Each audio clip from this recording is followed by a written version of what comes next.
Uh-oh, is this thing on? What down, Joe? It's No Home TV back with another boxing video. What's good, y'all? All right, coming off of the weekend, fight weekend, big fight between Ryan Garcia and Devin Haney. Ryan shocks the world, pulls off the upset, so to speak, because, those who know boxing and just know, certain avenues of boxing, probably chose one way. Some people probably use their emotions. Me, myself, I use my mind and my emotions. My mind told me that because Garcia was coming in so big, pause, because, he's known to be a power puncher, because Devin's not known to be a power puncher, it was already a fear there of, Devin being able to keep Ryan off of him. But to come in there with a game plan to try to hook with the hooker, to try to bully a bully, and you don't have bully power or a bully chin, yeah, recipe for fucking disaster, man. And that's exactly what happened. We've been over this. Once again, congratulations to Ryan Garcia. I don't know what Devin needs to do in order to change his durability or his punching power, but he needs to do it fast, because to be honest with you, with everything, in light of everything, with everything coming out after the fact, of course, everything now, any and everything Devin has ever done is being called into question. How did he beat this person? How did he beat that person? Even I have, racked my brain a little bit, because I'm just like, well, damn. Does that mean that Ryan Garcia would have smashed the gas on Lomachenko? I don't know. It's a possibility. I mean, I thought Tank Davis would beat Lomachenko just from the power alone. So that's a possibility, because Ryan is known for having, really good power. Probably not as good as Tank's, but it's up there. Man, bro, I don't know. I'm still a little weirded out, still a little gutted from that night, from that fight, but it is what it is.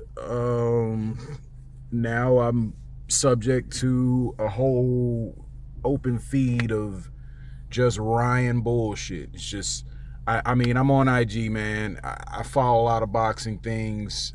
Even if you're not following Ryan directly, or even Devin directly, man, oh man, if you're following anything boxing, or if you've followed or looked up anything boxing in the past, that motherfucking IG is going to spill out a whole bunch of shit about the Ryan Devin fight that if you were not a fan of the result, you're not going to want to see. But I've been seeing it, been eating my crow. It's just that he fought the wrong fight. I just never thought that Devin would be so foolish. He's always been such a, that's everybody's praise about Devin, is how disciplined of a fighter he is. So we were not expecting him to go in there and fight an undisciplined fight against an undisciplined fighter. You're right on their turf. You're right on their playing field when you do shit like that. Moving forward, man. Moving forward, it happened. We'll see what happens in the future. What's next for Ryan? I don't know. If he's moving up to 147, and you still got Boots up there, he's about to take on Crowley, which I said he should have been dead instead of chasing fucking Bud. Fight Crowley. Clean these dudes up in the division, in your division. Don't worry about what's going on elsewhere. Maybe welterweight could be a hot division again, with Ryan there, Boots there, Devin possibly moving up there. Who knows? Or does Devin stay at 140, where he's still the champion, from what I hear? There was talks about him becoming champion in recess or something like that, or just losing his title just based off of, the brutality of the loss that he just suffered. But, You know, Eddie Hearn was misinformed when he made that statement. So no, it appears that Devin Haney will keep his 140 title and still be down there with the greats, or not the greats, but you know, the other champions at 140. Subriel Matias, Teofimo Lopez, and Isaac Pitbull Cruz. Speaking of Isaac Pitbull Cruz, he is part of a dynamic card by way of Turki Al-Rashid. Thank you, Turki Al-Rashid, the real face of boxing, like I said before. He's making fights happen that make sense. You know, people can complain about the main event as far as Terrence Bud Crawford versus Madrimov, but I mean, yeah. I mean, the only thing you can really say is Madrimov's got less experience than Terrence Bud Crawford. Yeah, maybe on the highest level, but the dude has an extensive amateur career. And he looks like Triple G. He looks like, you know, a reincarnation of Triple G. We'll see what happens with that fight. I'm expecting Crawford to go in there and blast him out of there, just because I feel like Crawford is not only on a whole nother level, but I feel like he's on a whole nother focus right now.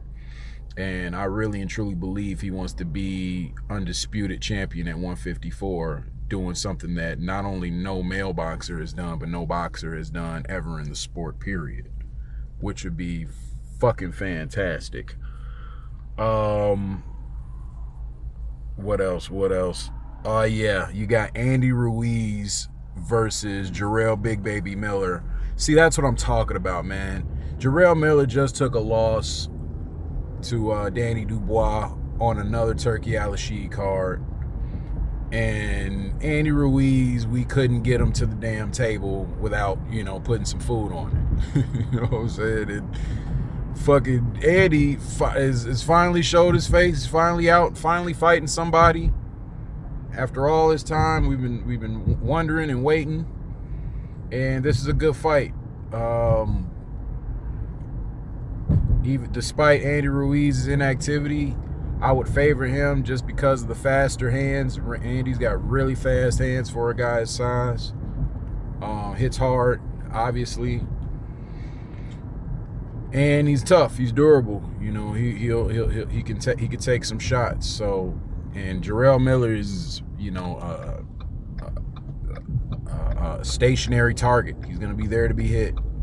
But, you know, Jarrell Miller's got some heat that he's going to be coming back with himself. So that's going to be an interesting fight, man. It's going to be a fun fight to watch while it lasts. I don't think that it goes the distance. But, you know, you never know. Because the Danny Dubois fight, didn't that go the distance? I don't remember. I believe it did. It did go the distance. But, yeah. El Rayo versus Isaac Pitbull Cruz. What? That's an awesome fucking fight, man. Are you kidding me? It's tailor-made, man. Think about it. El Rayo, he's not that good against power punchers, man. He's good against boxers because he's long, he's rangy himself. You know, he likes to stick, he likes to put everything behind the jab. Isaac is going to be there in his chest, or at least try to. So El Rayo's going to want to try to use his size and reach advantage, whereas Pitbull's going to get on the inside and get to cracking on him. Shout out to Isaac Pitbull Cruz for going in there, destroying Rolly Romero, and immediately spinning out to fight another fight, defend his newly won title against an opponent like El Rayo, who's considered a contender. But I just don't think that El Rayo is going to be able to answer the call. I don't think he's going to rise to the occasion. I think he's been shown to not be able to rise to the occasion, albeit some people felt like El Rayo won that fight that he lost against Colbert. There's still the matter of the De Los Santos knockout, you know, and Isaac, what he showed us against someone like Rolly Romero, incredible. Now, albeit, I probably would say El Rayo has a little bit better boxing skill than Rolly Romero, but I have Rolly Romero with the power advantage, you know, and Rolly's power wasn't nowhere near enough to keep someone like Pitbull off of him, and Pitbull's gonna go straight after it.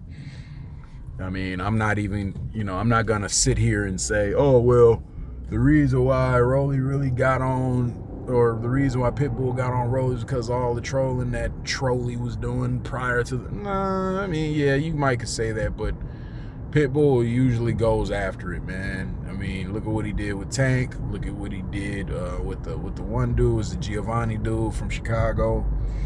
Yeah, we'll see. We'll see. But that's a good fight, though, man. That fight, Jarrell Miller versus Andy Ruiz, and then you got Terrence Crawford versus Madrimov. I also saw that they're looking to add Tim Tszyu and fucking Virgil Ortiz to this card. Oh my God, that's an amazing fight. That's an amazing fight. Which also raises questions as what happened to this whole them being on physical suspension or medical suspension or some shit like that for as many months as they were going to be on suspension for. Just like they said, just like Crawford's team said, they were trying to freeze Bud out. Let's be honest. I don't know why they constantly try to do that with this man. They always try to freeze him out, but you had to give him a title shot. Jesus Mary, man. But anyway, I'm here at the grocery store about to grab some grub. Snow Home TV, man. I'll be back with another one. Peace.